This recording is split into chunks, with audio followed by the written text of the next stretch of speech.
En avez-vous marre des refus de crédit de vos banques dans votre pays? Trouvez des solutions de financement à l'étranger grâce à prêtaletranger.com, le premier site pour les solutions de crédit à l'étranger. Un prêt à l'étranger est défini par un crédit obtenu auprès d'une institution financière internationale, d'un organisme ou d'un individu basé hors du pays de résidence de l'emprunteur. Le prêt à l'étranger est souvent sollicité lorsque les options de financement dans le pays de l'emprunteur sont limitées, inaccessibles ou lorsque des conditions plus avantageuses sont proposées à l'étranger.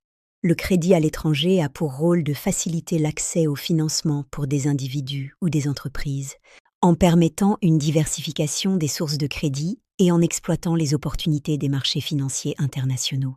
Le prêt à l'étranger a des objectifs qui peuvent varier: obtenir des taux d'intérêt plus compétitifs, financer des projets internationaux, diversifier les risques ou accéder à des montants de financement plus importants que ceux disponibles localement. Quels types de prêts à l'étranger sont disponibles? Les prêts à l'étranger peuvent se présenter sous diverses formes selon la nature du prêt, le montant, la durée et l'objectif du financement. Voici quelques-uns des types courants de prêts disponibles à l'étranger. Prêts immobiliers, destinés spécifiquement à l'achat, à la construction ou à la rénovation de biens immobiliers à l'étranger, souvent sollicités par des individus souhaitant acquérir une résidence secondaire ou investir dans l'immobilier à l'étranger. Prêts personnels, prêts non garantis destinés à financer divers besoins personnels tels que voyages, éducation ou dépenses médicales. Prêts commerciaux, destinés aux entreprises qui cherchent à financer des projets ou des opérations à l'étranger, telles que l'expansion de l'entreprise, l'achat d'équipements ou la gestion du fonds de roulement. Prêts étudiants, pour les étudiants qui souhaitent poursuivre leurs études à l'étranger et ont besoin de financer leurs frais de scolarité, leur hébergement ou autres dépenses liées à l'éducation. Prêts à l'exportation et à l'importation, destinés à financer des transactions commerciales internationales telles que l'achat de biens ou services à l'étranger ou la vente de produits à des clients étrangers. Prêts syndiqués. Il s'agit de prêts fournis par un groupe de prêteurs, souvent pour financer de grands projets internationaux ou des opérations commerciales à grande échelle. Ligne de crédit à l'étranger, accordant aux emprunteurs la flexibilité d'emprunter jusqu'à un certain montant à tout moment, similaire à une carte de crédit, mais souvent pour des besoins d'affaires ou d'investissement. Quels sont les risques de prendre un prêt à l'étranger?